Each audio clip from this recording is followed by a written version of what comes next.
Elasticity of demand. Elasticity of demand refers to the responsiveness of the quantity demanded of a commodity to change in one of the variables on which demand depends. It is the percentage change in quantity demanded divided by the percentage in one of the variables on which demand depends. The variables on which demand depends on, first is the price of commodity. An example of this is when the price of a radio falls from 500 pesos to 400 pesos per unit, so the demand increases from 100 to 150 units. Second is the prices of related commodities. Here is an example. Due to government subsidy, the price of wheat falls from 10 kg to 9 kg. Due to this, the demand increases from 500 kilograms to 520 kilograms. Lastly, the consumer's income. The higher the income of consumers, the more the demand of a product increases. Types of elasticity of demand. First is price elasticity, which is the response of the quantity demanded to the change in the price of a commodity. It is assumed that the consumer's income, tastes, and prices of all other goods are steady. To measure the price elasticity, the percentage change in the quantity demanded is divided by the percentage change in price. Second is income elasticity, which refers to the degree of responsiveness of the quantity demanded to a change in the consumer's income. This is measured by dividing the percentage change in quantity demand by the percentage change in income. Lastly, cost elasticity. This is the change in demand commodity due to the change of price in commodity.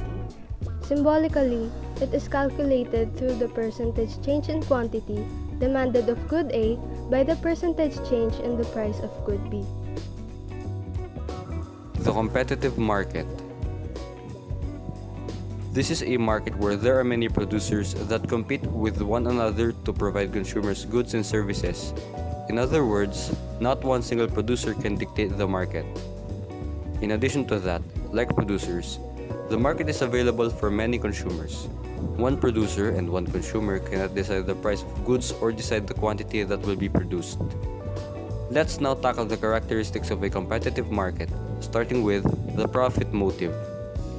Free markets are created by entrepreneurs when there is a possibility of earning a profit with sufficient incentive. Profits are earned when producers earn an amount of revenue which exceeds the costs of production, which can also be the cost of the capital. There are two types of profits. First is the normal profit, which is when the total revenue is equal to the total costs. The supernormal profit, on the other hand, is when the total revenue exceeds total costs. Moving on to the next characteristics, the diminished ability of private goods. An important characteristic of private goods is that when a consumer buys a product, there will be less goods available for other customers. The less stock available for a certain good can allow its price to become higher. This then gives more incentive for the producer, which can also result in an increase in production. Third is rivalry. Free markets are only likely to form when consumers are forced to compete with each other to obtain the benefit of the product.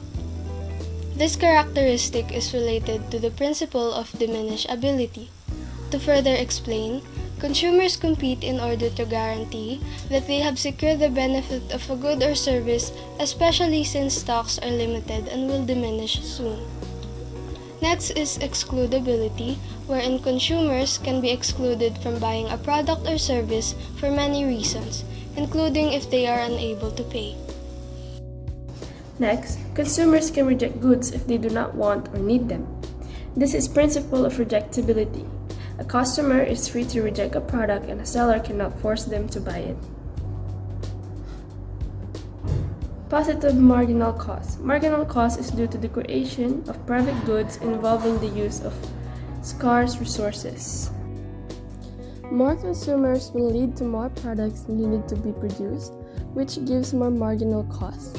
When it comes to public goods, however, there is no marginal cost even if many consumers are using the goods. Ability to charge. The ability to charge at the point of consumption is central to market formation. Next is no normative failure. Information failure arises when decisions are taken on the basis of limited or inaccurate information. No time lags between the purchase of a product and net benefit derived by consumer allows markets to form and work effectively. Another is no externalities. During the production, consumption, and disposal of a good, it does not impact other citizens. Next to that is property of rights. Property rights mean that individuals have the right to own private property and protect it from theft, damage, or from other people. If property rights cannot be established at all, goods are unlikely to be traded through the market.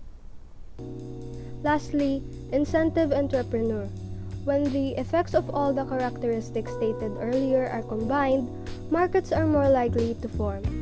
Entrepreneurs will be willing to take the risk with production and supply because consumers are prepared to pay for the goods, and producers can charge consumers from which they can earn revenue and make a profit.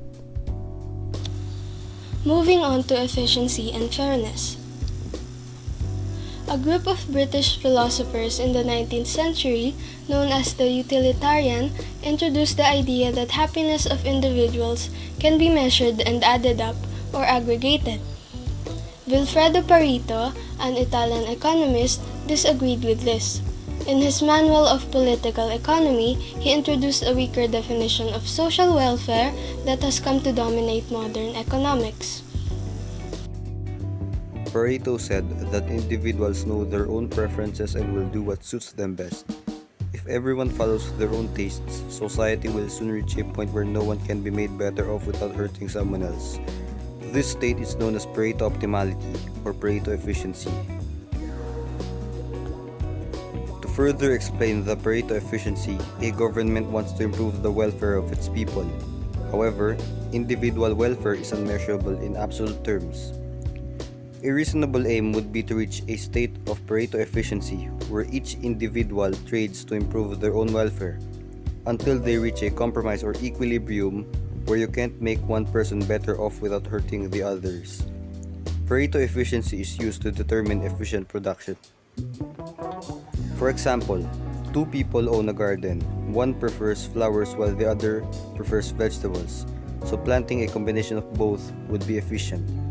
In the example shown here, the yellow curve is the Pareto frontier. Reaching points in that curve, like B and C, means that the amount of two products are efficient. If it doesn't reach, however, like A, it means that the quantity combination is inefficient.